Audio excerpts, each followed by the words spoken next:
What is going on, guys? This is XpoZe, and I got a good video in every standpoint today. I have not only a great gameplay, but I also have a pretty good topic I want to talk about. And it's going to be kind of like a highlight reel type thing where I take all the previous videos talking about this exact topic and put them into one. But before I tell you what the topic is, I would like to touch base with this gameplay. This is a FragCup 4 gameplay, Search and Destroy. This was the round, I think, 9, where we get knocked out by Juked. I go 12-5 in this gameplay. We ended up getting 3-1 and knocked out around, I don't know what time Sunday, but we were knocked out pretty early, and we were up all night watching pretty much the rest of the tournament. But yeah, we had a pretty good tournament. Like, if you didn't see my last video, we placed 6th. I mean, I went from not playing the tournament at all to placing 6th, so I was happy with that. But enough about that. Enjoy the gameplay. I want to talk about what it takes to become a pro gamer. And not even just a pro gamer, but a pro at anything that you want to become a professional at.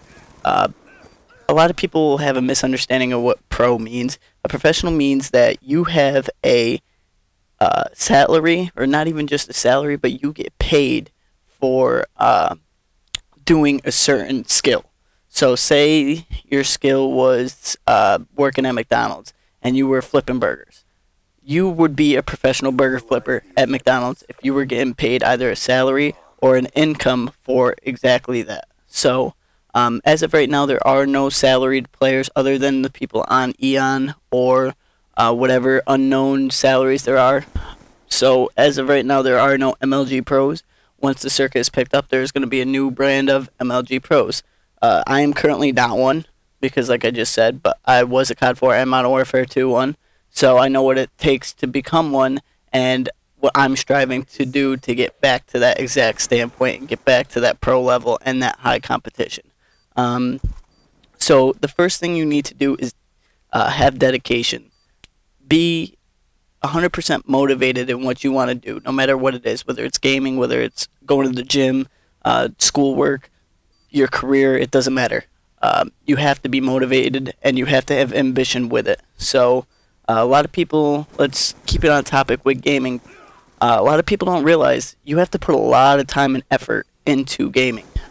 Some of the people who are outside have outside views on your gaming, whether it's your parents, whether it's your friends, whether it's your girlfriend, it don't matter. They're going to look at it and be like, wow, you spent a lot of time on that game.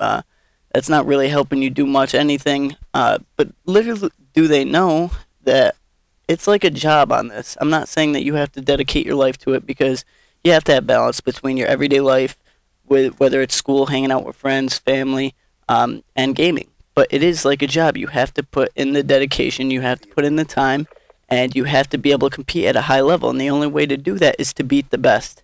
And now, in order to beat the best, you have to play just as long as the best or practice better than the best.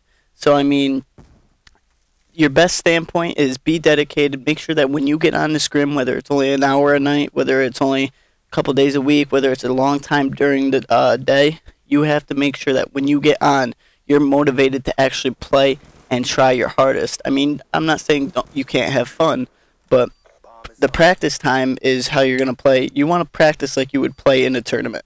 It's the same thing as if you're practicing for a sport. You want to practice how you would play in a game. So if you're in a game, you're not going to be lollygagging, pretty much. Football, for instance.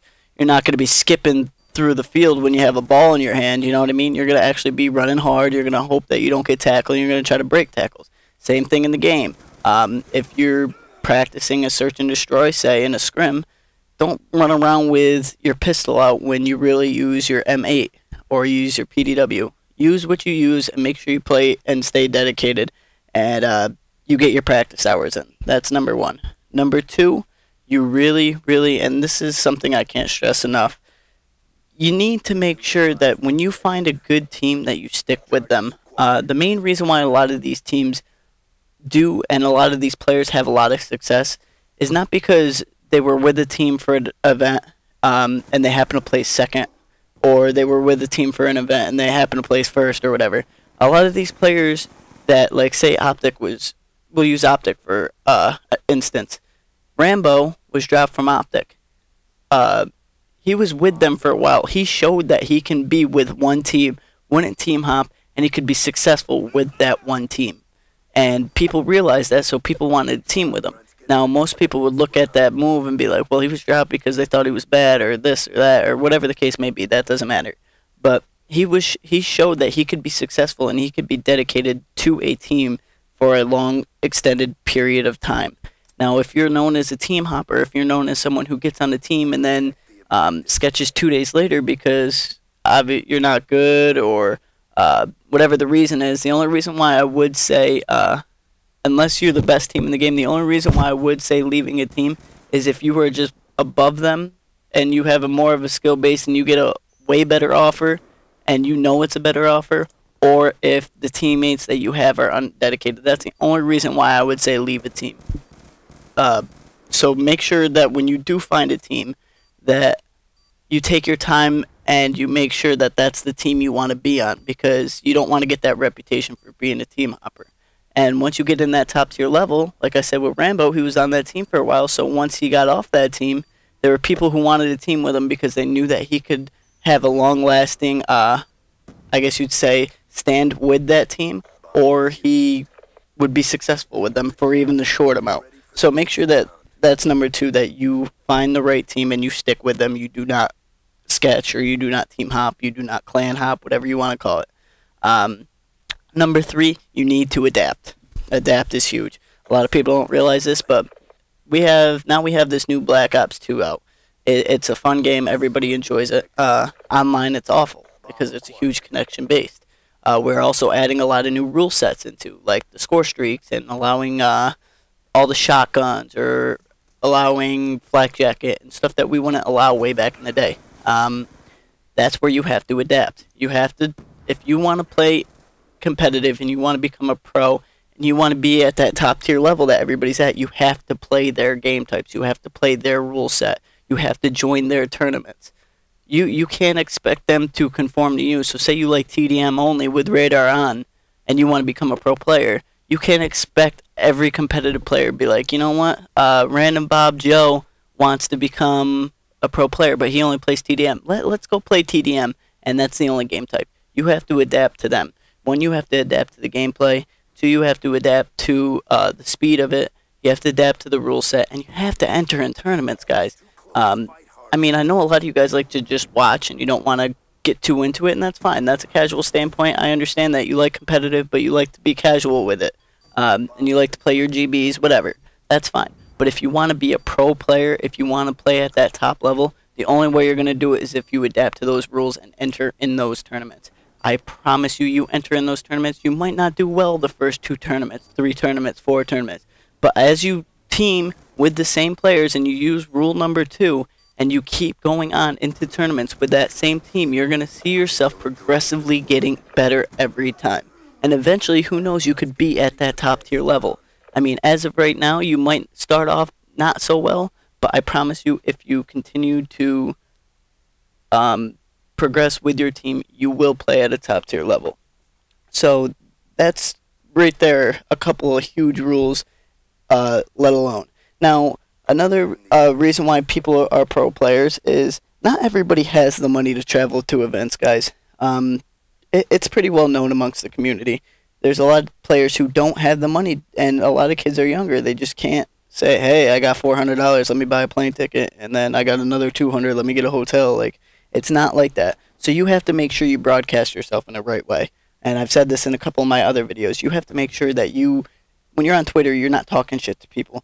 You're not saying things that would offend people, racial slurs, anything like that. When you're in a tournament, you're making sure that if you're on stream, you know that. Like, I'm not saying behind closed doors when no one's listening, but you and your team or you and your friends, that's fine. But when you're out in the public and the public eye can see you, that's when you need to relax, because you got to think about it. Like I said, people are going to be looking at you that you do not know. So you need to make sure that you take it easy and you do a professional manner and show yourself in a professional manner, because those people and those young kids, I'm sure there's some of you out there who do not have money. You need to make sure that you do that in a professional manner, because those sponsorships are going to be looking for you. The sponsors are going to look for you and be like, you know what, here, blah, blah, blah. Or say they don't even look for you and you want to get on a sponsor and you say, you know what, I'm going to go check out Complexity. and then all of a sudden you get on complexity, and you go to complexity and you realize, hey, well, I would like to have a sponsorship by you guys, but in reality, they were already saying, well, we saw you on Twitter, we don't think you're the right fit for us. That can happen. I'm telling you, I've seen it firsthand. It's happened to me firsthand, so make sure.